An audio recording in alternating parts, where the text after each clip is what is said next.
मला तेजस्वी अशी एक स्त्री दिसली। कोण होती ती स्त्री? तुम्ही मला त्या स्त्रीबद्दल काही सांगत का नाही आहात? म्हाळसा, मला केवळ तुझ्यातल्या प्रतिरूपाला जागे करायचे होते। तू ज्या स्त्रीला पाहिलेस ते तुझे प्रतिरूपच आहे। मी आधीही तुला तुझी आणि तुझ्यातल्या शक्तिरूपाची ओळख करून दिली होती। पण तुम्ही अजूनही मला त्या स्त्रीचं नाव सांगितले नाही। मला माझ्या प्रतिरूपाचे नाव काय आहे हे कधी कळणार? म्हाळसा, तो एक नवीन अध्याय असेल। म्हाळसा, तुला तुझ्या साऱ्या प्रश्नांची उत्तरे मिळतील, पण त्याचा विचार तू आत्ता नको करूस। विश्रांती घे।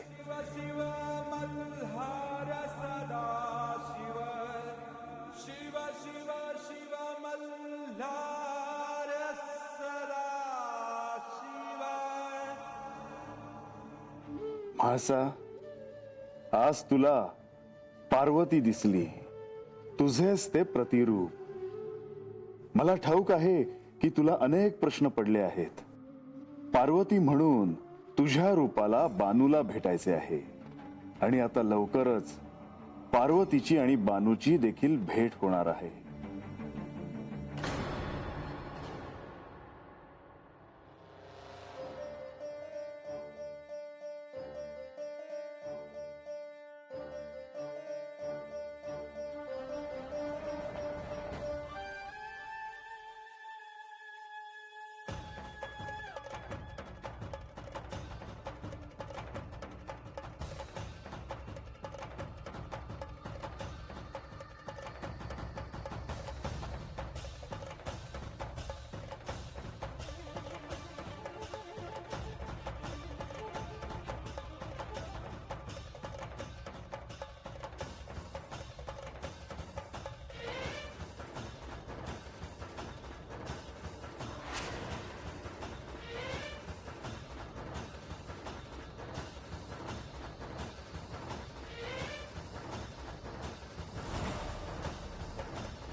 कशी आहेस? तुम्ही ओळखलंस का मला? म्या नाही जी, पर म्या तुम्हासनी कुठंतरी पाहिलं आहे बघा। कुठेतरी पाहिलं आहेस? मग आठवून बघ बघू.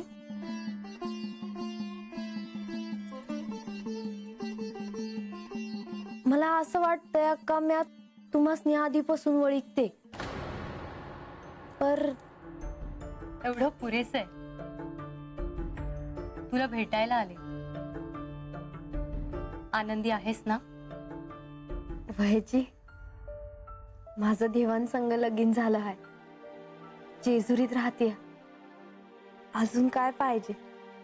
तू मला ओळखलं नाहीस तरी मी तुला एक सांगू इच्छिते की आपले गतजन्मीचे ऋणानुबंध आहेत. जयाद्री, तू आता बानू रूपात आहेस. कैलासात मी तुला जे वचन दिले होते ते पूर्ण झाले. ज्या सखीवर माझे प्रेम होते त्या सखीची मी इच्छा पूर्ण केली आहे. याचा मला आनंद आहे. माझं सौभाग्य मी तुझ्यासोबत वाटून घेतलं. मी परस्पर ठरवलं, निर्णय घेतले, यांची अनुमती घेतली नाही.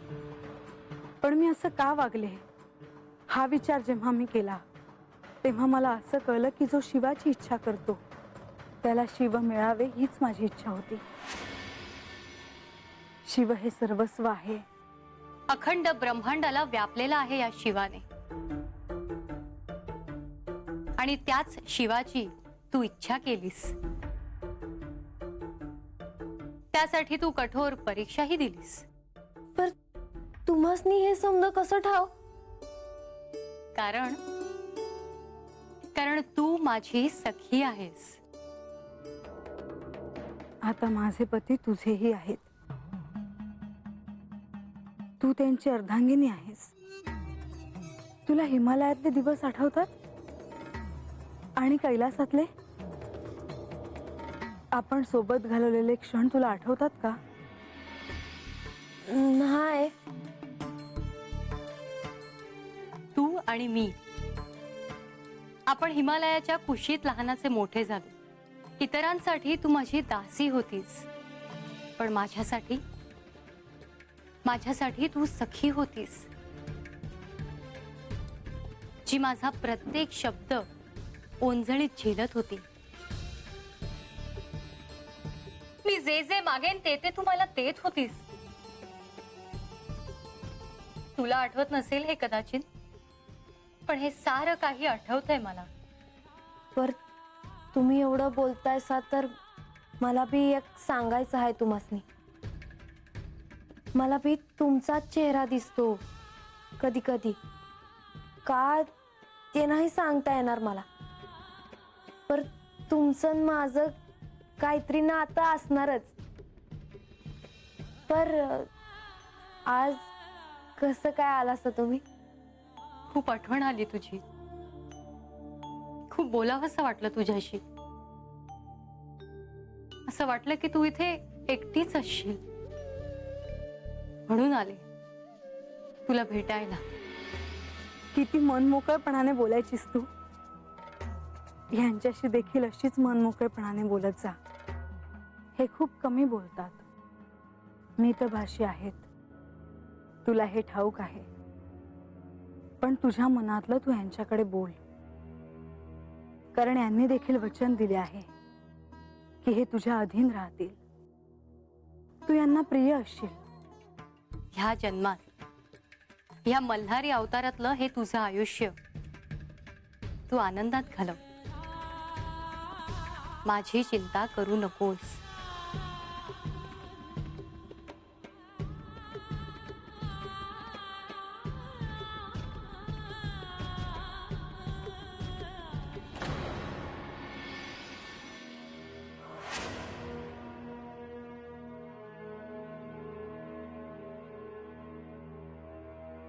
कितीही विसरायचा प्रयत्न केला तरी मनातून हा विचार काही केला जात नाही.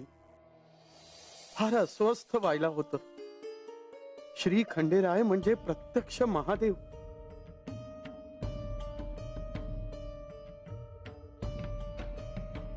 आणि मायानंदानी त्यांच्या समक्ष हे असे वागणे शोभून दिसत नाही.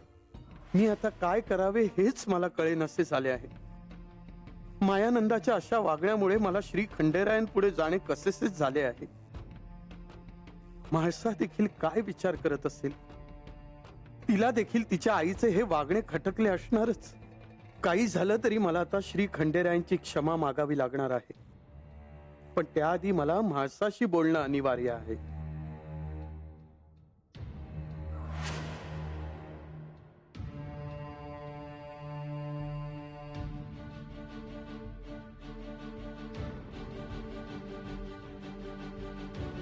तुम्ही अजून झोपला नाही का? हं? लतिका, तू होय. मला वाटलं. म्हाळसा आली असं वाटलं का तुम्हाला? लतिका, अगं तू आम्हाला म्हाळसासारखीच आहेस. मला तुमच्याकडून पित्यासारखे प्रेम मिळाले हे माझे महत्भाग्यच आहे. पण रात्रीच्या अशा प्रहरीत तुम्ही अजून जागे का हे काही मला कळेना. तुम्हाला काही हवे आहे का? नाही. मग असे अस्वस्थ का दिसत होतात तुम्ही? तुम्ही कोणत्या विचारात होता हे मी विचारलं तर चालेल का? आता तू विचारलेस म्हणून सांगतो. मायानंदाचे वागणे आणि म्हाळसाची काळजी मला स्वस्थ बसू देत नाही. श्री खंडेरायांनी दुसरा विवाह केला हे कळल्यानंतरच मायानंदाने इथे येण्याचा आग्रह धरला होता.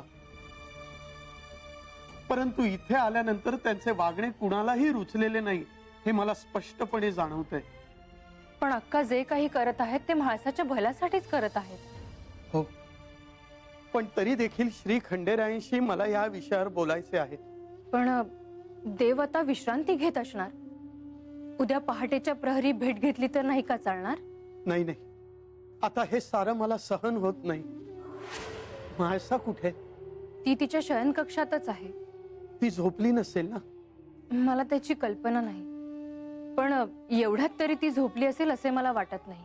हो ना, मग मी आत्ताच म्हाळसाला भेटून माझे मन तिच्या समोर मोकळे करतो.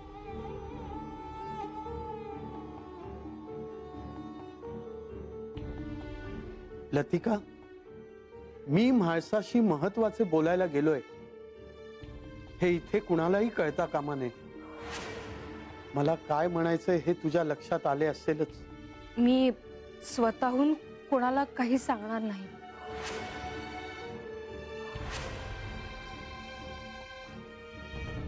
म्हाळसाच्या वडिलांना असं काय बोलायचं असेल म्हाळसाशी? आणि अक्कांना हे सारं समजलं तर काय करतील त्या?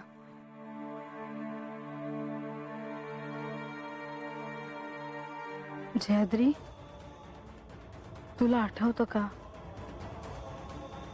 या जन्मात जरी तू बानू असलीस तरी तुझे आणि माझे ऋणानुबंध खूप काळापासूनचे आहेत. मी महादेवांची अर्धांगिनी पार्वती. महादेवांशी माझा विवाह झाल्यावर मी कैलासात आले आणि माझी सखी म्हणून तू देखील कैलासात आलीस. किती रम्य दिवस होते ते.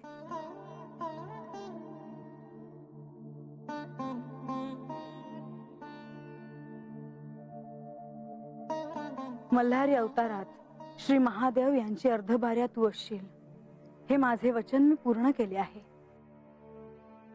याविषयी मला कोणतीही खंत नाही. उलट मला याचा आनंदच आहे. यांनी मला जगज्जननीचे स्थान दिले आहे.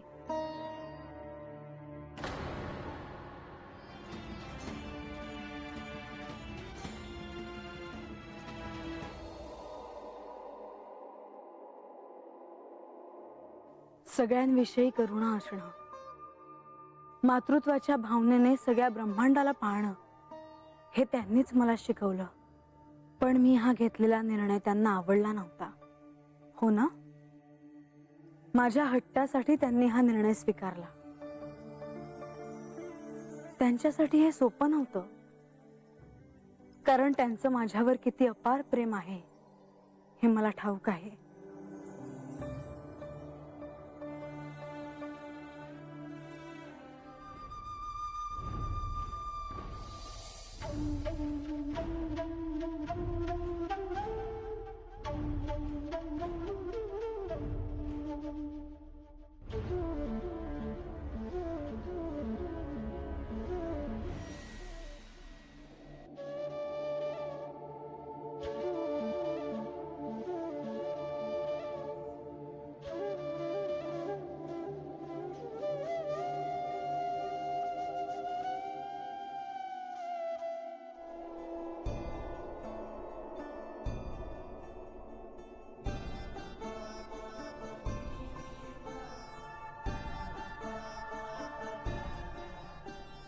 जयाद्री, मल्हारी अवतारात मी माझ्या पतीची विभागणी केली. त्यांची इच्छा नसताना त्यांनी हा निर्णय स्वीकारला. आज मी तुला सांगते की माझ्यासाठी देखील हे सोपं नव्हतं. पण त्यांचे माझ्यावर किती अपार प्रेम आहे हे मला ठाऊक आहे. कृतयुगातला हाच अवतार. याच जन्मात मी श्री महादेवांना एका स्त्रीशी विवाह करण्यास सांगितला. पण मी हे पुन्हा करणार नाही. हे एकदाच, आणि तेही तुझ्यासाठीच.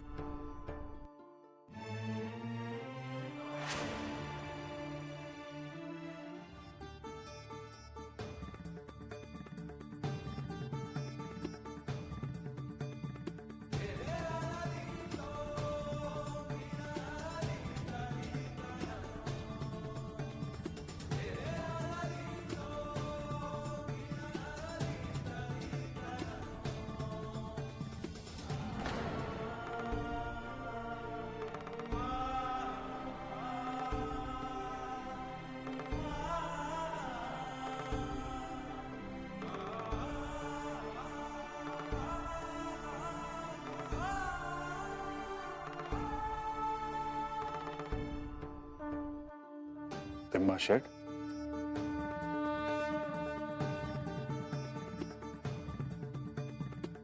उठा तिम्मा शेठ. तेव्हा आपल्या मूळ रूपाचे आपण मला दर्शन घडवले आणि माझ्या जन्माचे सार्थक झाले.